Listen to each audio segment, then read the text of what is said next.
அனைவருக்கும் வணக்கம். எமது வாழ்க்கையில் நாம் புறந்தள்ளி வைக்க வேண்டிய ஆட்களையும், எம்முடன் கட்டாயமாக வைத்துக்கொள்ள வேண்டிய ஆட்களையும் பற்றி நாங்கள் பார்ப்போம். புறம் தள்ளி வைக்க வேண்டிய 4 ஆட்கள். 1. குறை சொல்லுகின்ற ஆட்கள். இவ்வாறான நபர்கள் ஏதேனும் ஒரு விடயத்தை உங்களிடம் சொல்லி வருத்தப்பட வைத்து கொண்டே இருப்பார்கள். 2. நமது சொந்தக்காரர்கள். இவர்கள் உங்களின் மனம் பாதிக்கும் வகையில் நடப்பவர்கள் ஆகவும் கஷ்டம் வரும்போது உதவாமல் இருக்கின்றனர்.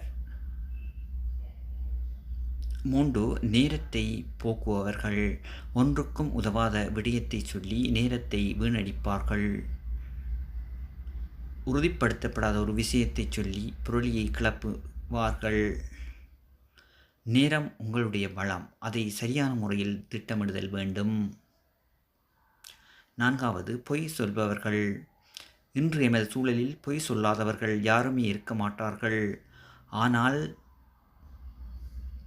வாயை திறந்தாலே பொய் சொல்லிக் கொண்டிருப்பவர்கள் சிலர் காணப்படுகின்றனர்.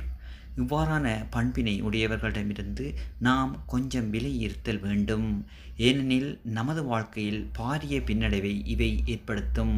நாம் கட்டாயமாக எம்முடன் வைத்துக்கொள்ள வேண்டிய 6 நபர்கள். 1. உங்களின் வளர்ச்சிக்கு ஊக்கமளிக்கும் மற்றும் தன்னம்பிக்கையை கொடுக்கும் நபராக இருத்தல் வேண்டும். ஏனெனில் உங்களின் வளர்ச்சியே எதிர்காலமாகும். 2. உங்கள் உடல் ஆரோக்கியத்தை கவனிக்கும் மற்றும் கஷ்ட நஷ்டத்தில் பங்கு கொள்ள நபராக இருத்தல் வேண்டும். இது உங்களின் வளர்ச்சிக்கு சப்போர்ட்டாக அமையும். 3. பண்பானவராகவும் பொறுமை உள்ளவராகவும் இருத்தல் வேண்டும். ஏனெனில் நீங்கள் சொல்வதை புரிந்து கொள்ளுதல் வேண்டும். 4. உங்களிடம் காணப்படுகின்ற குறை நிறைகளை சுட்டிக்காட்டக்கூடியவராக இருத்தல் வேண்டும். அப்பதான் நம்முடைய பலவீனத்தை அறிந்து நாம் நடக்கலாம். 5. உங்களை பற்றி நம்பக்கூடிய ஒருவராக இருத்தல் வேண்டும். அப்பதான் எதிர்காலத்தை சிறப்பாக திட்டமிடலாம்.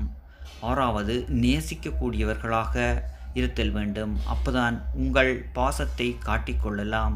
இவ்வாறான பண்பினை உடையவர்கள் எம்மை சூழ்ந்திருக்கும் போது நமது வாழ்க்கை மகிழ்ச்சிகரமானதாக அமையும். உங்களுடைய வாழ்க்கையில் ஒரு சிறிய மாற்றத்தையாவது ஏற்படுத்த வேண்டும் என்பதே இந்த சேனலுடைய நோக்கமாக காணப்படுகின்றது. நன்றி, வணக்கம்.